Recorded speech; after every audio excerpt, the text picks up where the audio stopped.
The holographic displays flickered to life in the Galactic Council chambers, casting blue light across 1,000 alien faces. Ambassador Reeves adjusted his collar, knowing Earth's numbers were about to be dissected like a lab specimen. The annual species performance review had begun, and humanity was first on the chopping block. Kethvar's mandibles clicked with amusement as he pulled up Earth's military statistics. Observe, fellow delegates, the laughable kill count of this backwater species. His voice carried across a crystalline amphitheater, dripping with condescension. The numbers materialized in the air. Earth's total confirmed enemy, kills in space, combat over the past solar cycle. 12. A pathetic 12 against the Hegemonies.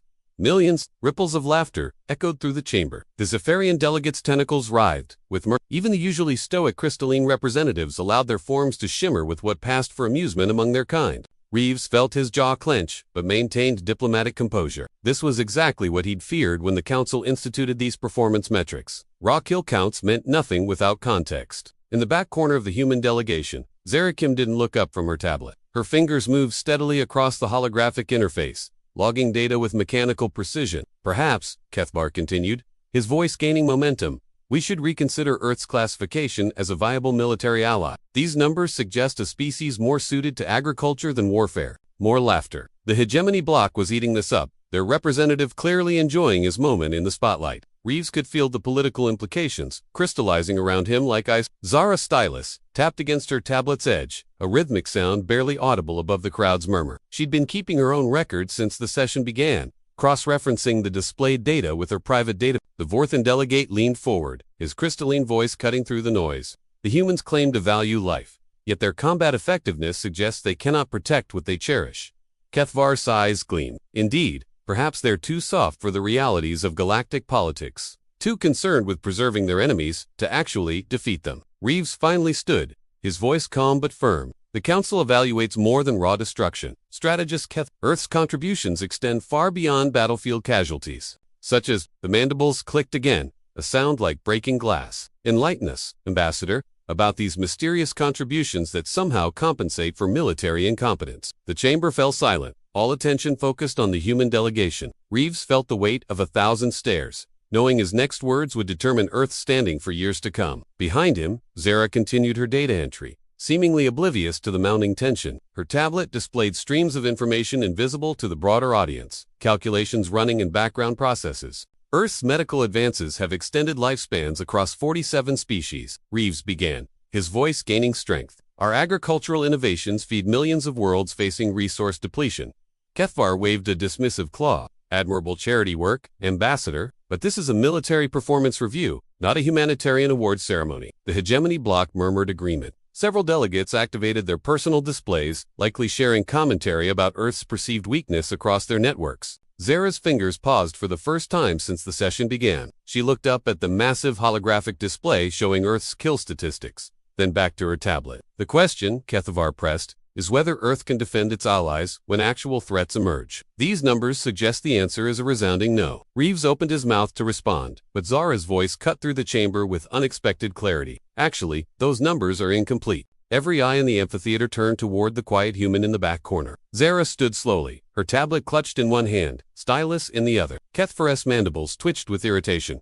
I beg your pardon. The data is sourced directly from battlefield reports and verified by Council algorithm. Zara walked forward, her footsteps echoing in the sudden silence. Your data only tracks direct combat kills. It doesn't account for deterrence statistics. Deterrence statistics. The Hegemony strategist's voice carried a note of condescension. Please, enlighten us about this creative accounting method. Zara reached the center of the chamber and activated her tablet's projection system. New holographic displays bloomed around her, showing interconnected data streams. Earth's 12 confirmed kills represent active engagements where destruction was unavoidable. She began, her voice steady despite the attention. But that's not the complete picture. The displays shifted, showing communication logs, sensor readings, and time-stamped data from across the galaxy. Patterns emerged in the swirling information. In the past solar cycle, 47 separate Hegemony fleets altered course when Earth vessels appeared on their sensors. Zara's stylus traced the patterns in the air. Kethvar leaned forward, his earlier amusement replaced by focused attention.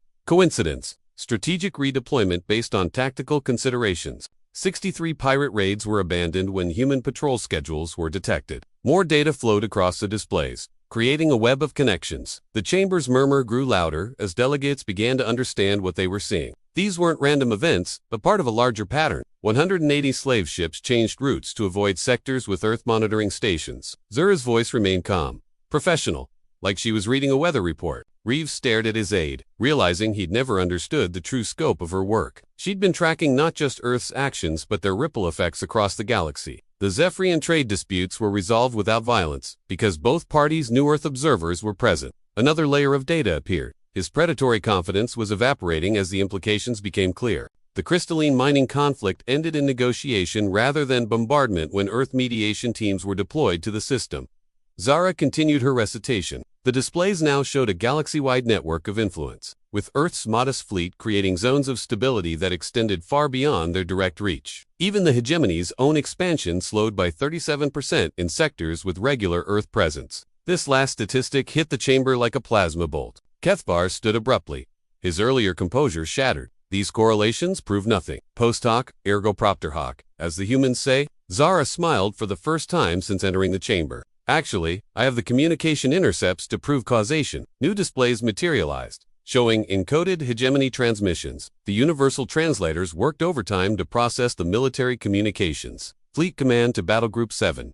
Abort expansion into Sector 4. Human observers detected. The first message appeared in floating text. Raider Squadron Alpha break-off approach. Earth Patrol beacon active in system.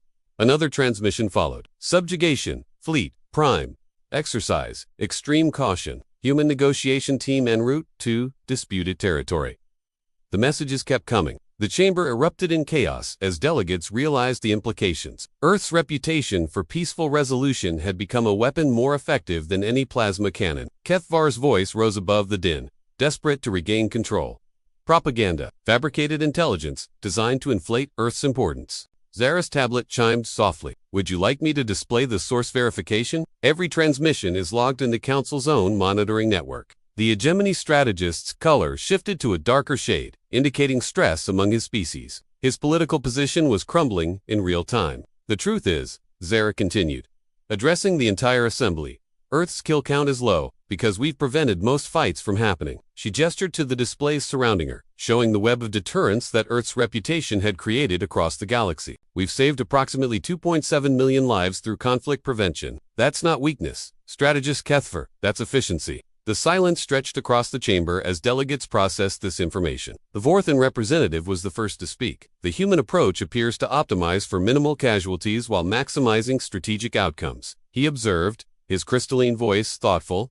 Zara nodded. Exactly. Why kill 12 million when preventing the fight saves everyone? Kethvar made one last attempt to salvage his position. Pretty theories. But what happens when deterrence fails? When actual strength is required? The displays shifted again, showing Earth's 12 confirmed kills in detail. Each engagement was dissected, analyzed, presented with surgical precision. Our 12 kills were against targets that posed imminent threat to civilian populations, Zara explained. Pirates attacking medical transports, slavers, raiding colonies, mercenaries, targeting refugee ships. The data showed precise, surgical strikes that eliminated threats with minimal collateral damage. Each kill saved hundreds or thousands of innocent lives. Average civilian casualties in Earth combat operations.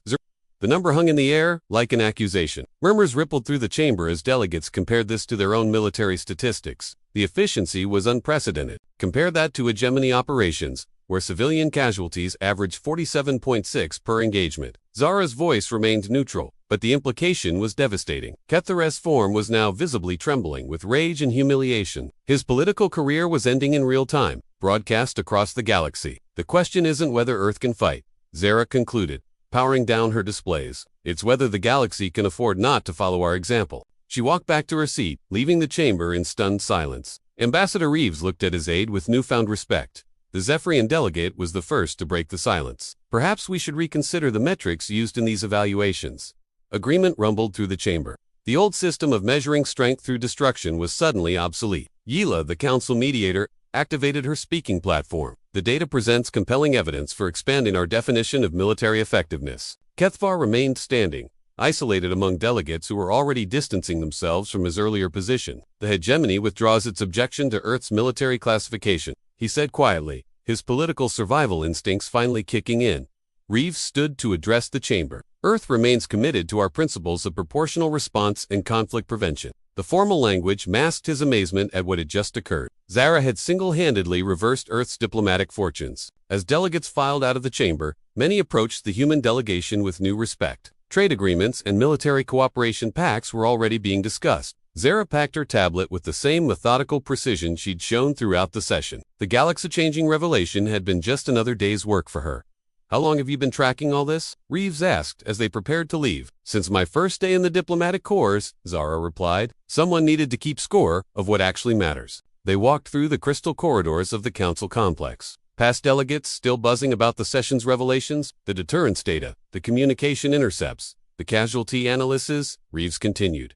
"That's years of work." Zara nodded. "The galaxy generates approximately 47 petabytes of relevant data daily. Pattern recognition is just a matter of processing power." Her casual tone suggested she didn't fully grasp the magnitude of what she'd accomplished. Or perhaps she did, and simply saw it as her job. "Kathavar's career is finished," Reeves observed as they reached their transport. "The Hegemony will need a new military strategist." "Good," Zara said, settling into her seat. His approach was inefficient, too focused on destruction, not enough on deterrence theory. The transport lifted off, carrying them back to Earth's embassy complex. Through the viewport, the council chambers shrank to a point of light. "What's next?" Reeves asked. With this new recognition, Earth's position in galactic politics has fundamentally shifted. Zara was already pulling up new data streams on her tablet. "I'm tracking 17 developing conflicts that could benefit from our intervention." She highlighted potential flashpoints across the galaxy, each one an opportunity to prevent violence through strategic presence. The Andorian succession crisis, the Kelvin trade dispute, the mining rights conflict in the neutral zone. Her stylus moved across the display. "You're suggesting we expand our deterrence network," Reeves realized. "Turn Earth's reputation into a galactic peacekeeping force." "Not just Earth," Zara corrected. "Any species can adopt these methods. The data shows deterrence is more effective than destruction across all measured parameters." Her tablet chimed with an incoming priority message. The crystalline assembly was requesting Earth's mediation in a territorial dispute. "See?" Zara showed him the request. "Word is already spreading. Our effectiveness rating just increased by 37%. More requests were coming in, filling her communication queue. The galaxy was beginning to understand that sometimes the quiet person keeping score held all the power. As their transport docked at the embassy, Zara was already preparing briefings for the new mediation requests. Her stylus moved with practiced efficiency. "The universe is big," she said, not looking up from her work. "But the data patterns are surprisingly consistent." Reeves watched his aide work, realizing he'd been witnessing the emergence of a new form of galactic influence, not through conquest or intimidation, but through careful observation and strategic presence. "They laughed at our kill count," he said quietly. Zara finally looked up, a slight smile playing at the corners of her mouth. They weren't keeping score of what actually mattered. Outside the embassy windows, the galactic capital sprawled beneath alien stars. Somewhere in that vast city, delegates were reconsidering everything they thought they knew about power. The quiet girl in the back had been taking notes all along, and her calculations were about to reshape the galaxy.